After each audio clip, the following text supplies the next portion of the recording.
हिंदू धर्म रे 12 मासरे 13 पर्व मध्यरु पवित्र सुदशा व्रत अन्यतम। एही दिन को माता लक्ष्मी को समर्पित करा जायछि। उत्कलीय संस्कृति रे एहार बेस गुरुत्व रहिछि। खास करी एही दिन सधवा नारी माने व्रत रखि थांती। रीतिनीति अनुजाई पूजा कर्म संपन्न करि थांती। नारी माने एहाको खूब निष्ठार सह पालन करि थांती।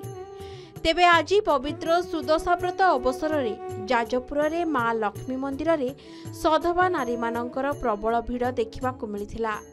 ज्येष्ठ मास शुक्ल पक्ष दशमी तिथि गुरुवार अवसर में माँ लक्ष्मी को आवाहन कले सधवा नारी शंखा सिंदूर को माँ सहाय होइथांती बोली विश्वास रही। तेबे आज बड़ी भोर उठी स्नान करी नूतन वस्त्र परिधान करी माँ लक्ष्मी को पूजा अर्चना करथिले महिला माने। माँ लक्ष्मींकर अन्य नाम लक्ष्मी नारायणी, कमलालोचनी, पद्मासिनी, दुखनाशिनी, सर्वसुलक्षणी, कष्टनाशिनी, सुखदायिनी, दारिद्र्य भंजनी, धनपुत्र वांछिनी, श्री महालक्ष्मी आदि 10 गोटी नारे 10 क्षीय सूतारे व्रत तैयारी करी निज बाहुरे पिंधिथिले महिला माने। तेबे विश्वास रहिछि एही पूजा कले परिवार धन धान्य रे पूर्ण हुए।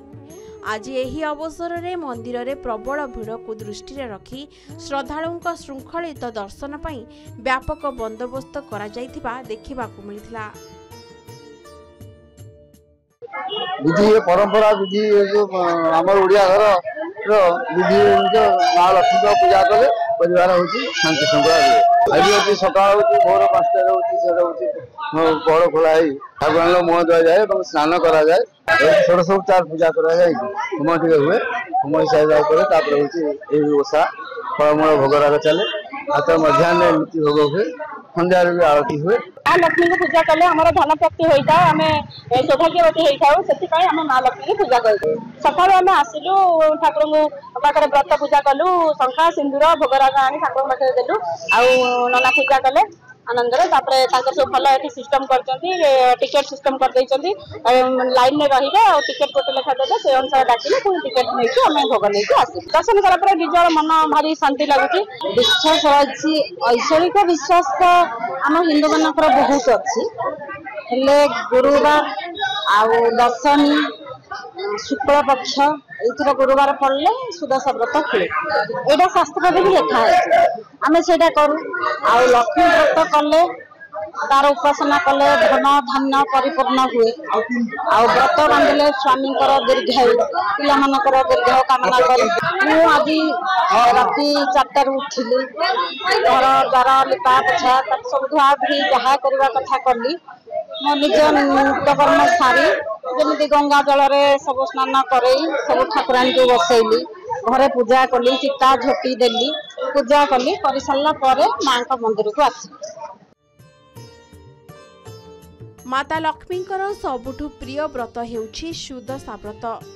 सेहीपरि आमे सभी जानिछंती माता लक्ष्मींकर 7टी बार मध्यरु गुरुवार सबुठु प्रिय अटे। किंतु जेउ मासरे शुक्ल पक्ष दशमी तिथि गुरुवार पड़ी थाए सेही दिन सुदशा व्रत पालन करा जाए। एहार विशेषत्व रहिछि जे नवविवाहिता नारी एही दिन निज पई प्रथम व्रत रखिथांती। प्रथमे धला व्रत को हळदी पानी रे बुड़ाई सेथिरे 10टी गंठी पका जाई थाए। एहार प्रत्येक गंठी रे लक्ष्मींकर विभिन्न नाम उच्चारण करा जाए। तेबे एही दिन मां को छेना और पिठा आदि भोग करा जाई बही पढ़ी पूजा संपन्न करा जाए। जाजपुर टाउन देवाशीष साहू का रिपोर्ट के न्यूज ओडिशा।